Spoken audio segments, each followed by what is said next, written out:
რომ მათ არავინ არ მოთხოვოს ვიზა. ეს იქნებოდა ისტორიული გარღვევა საქართველოს მოქალაქეებისთვის, ეს იქნებოდა ძალიან მნიშვნელოვანი წინ გადადგმული ნაბიჯი ჩვენი დაახლოებისთვის ევროპასთან.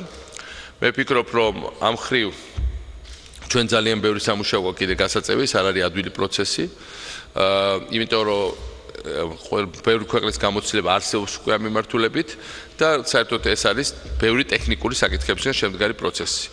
ჩვენი ამოცანა არის, რომ დღეს როცა ჩვენ წინასწარი სამუშაოები გაკეთებული გვაქვს, კერძოდ ჩვენ შემოვიღეთ ბიომეტრიული პასპორტები, ჩვენი საზღვრების კონტროლის სისტემა არის ძალიან წიწასული და ძალიან განვითარებული.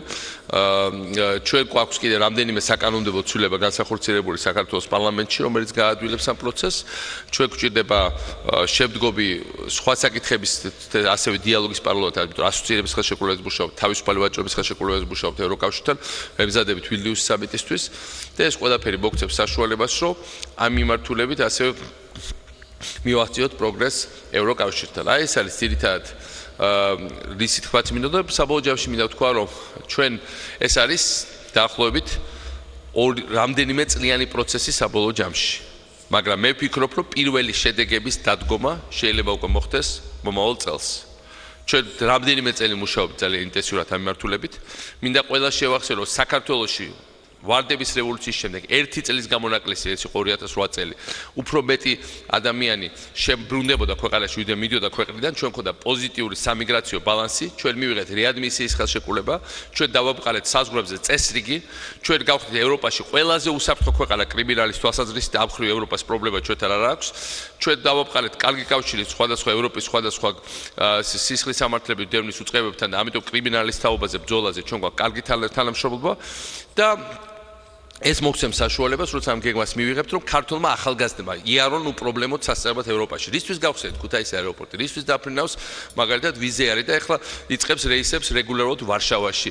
იწყება მე დარწმუნებული მომავალში თუ გაგრძელდება ჩვენი დაწყებული მოლაპარაკება Ryanair-თან, ჩვენ ვქრება ესე ფრანკფურტში, ბრიუსელში, სადაც ჩაფრინდება ევროპაში სიტყვაზე 100 ევროთ მაქსიმუმ და გექნება საშუალება, რომ გადაადგილდეს შედარებით ხელმისაწვდომო ფასებად. რისთვის შედებოდა აეროპორტი ფოთში, რისთვის შედება ყარსი ახალქალაქის რკინიგზა, რომელიც არის რეალურად თბილისი-ლონდონის რკინიგზა.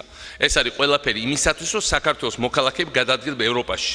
დღეს არის იცით, რომ ოკუპაციის აღნიშვნის თარიღი 25 თებერვალი და მინდა ვთქვა, რომ ჩვენთვის მნიშვნელოვანია პოლიტიკურადაც, რომ საქართველოს საზოგადოების ყველა თაობა შეელოს უპრობლემოდ ევროპაში სიარული. იმას კი არ მივტირდოთ მოსკოვის 27 მაინთიან თუ 37 მაინთიან ბილეთს მოუსვლელში მართლა.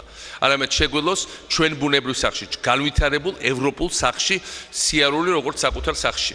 ეს ამას აქვს დიდი პოლიტიკური მნიშვნელობა. ისინი, ვინც მიგვათრევენ უკან, მათთვის ძირითადად სარგებლობენ იმით, რომ საქართველოს საზოგადოების უმეტესობას არ ქონია ჯერ საშუალება ევროპაში ჩასვლის, ახალგაზრდობას არ ქონია საშუალება უპრობლემოდ და ესე ყველა მათგანს ევროპაში სწავლის და ეს უნდა გადავლახოთ. ეს უნდა გავხადოთ შეუქცევადი. ამიტომ ჩემთვის როგორი პოლიტიკური სიტუაცია უნდა იყოს საქართველოს შიგნით, რა სიძნელებიც უნდა ქონდეს საქართველოს შიგნით. ევროპისკენ სვლა ეს არის იმ ყველაფრის გაგრძელება, რასაც ბოლო წლებში ვაშენებდით. ჩემთვის უვიზო მიმოსვლა ევროპასთან არის სასიცოცხლოდ მნიშვნელოვანი, იმიტომ რომ ეს არის ყველაფერი იმის დაგვირგვინება, რასაც ჩვენ ვაკეთებდით ბოლო წლებში. ამიტომ რაც არ უნდა შიდა პრობლემები ქონდეს საქართველოში, რაც არ უნდა დაძაბულობა იყოს პოლიტიკურ პარტიებს შორის, რაც არ უნდა ბევრი რაღაცა ქონდეს უკმაყოფილების საბაბი. არ უნდა გავაჩეროთ ჩვენი სვლა ევროპისკენ, საქართველოს არ უნდა შეეშალოს ხელი. იმიტომ რომ ეს ექნება არა რომელიმე ცალკეული მთავრობის დამსახურება ან მიღწევა, არა რომელიმე ცალკეული პრეზიდენტის, პრემიერ-მინისტრის ან მინისტრის, ეს იქნება ქართული ხალხისთვის გაკეთებული ძალიან მნიშვნელოვანი საქმე. ამიტომ მე მივესალმები ამ ყველაფერს, იმიტომ რომ კიდევ ერთხელ ვიმეორებ, ჩვენ ამისთვის ვემზადებოდით, რკინიგზებს ვაშენებთ, აეროპორტებს ვაშენებთ, ჩვენ სისტემას ვცვლიდით, დანაშაულს ვებრძოდით, მოლაპარაკებებს ვაწარმოებდით და ახლა ამას წინ არაფერი აღარ უნდა დაუდგეს.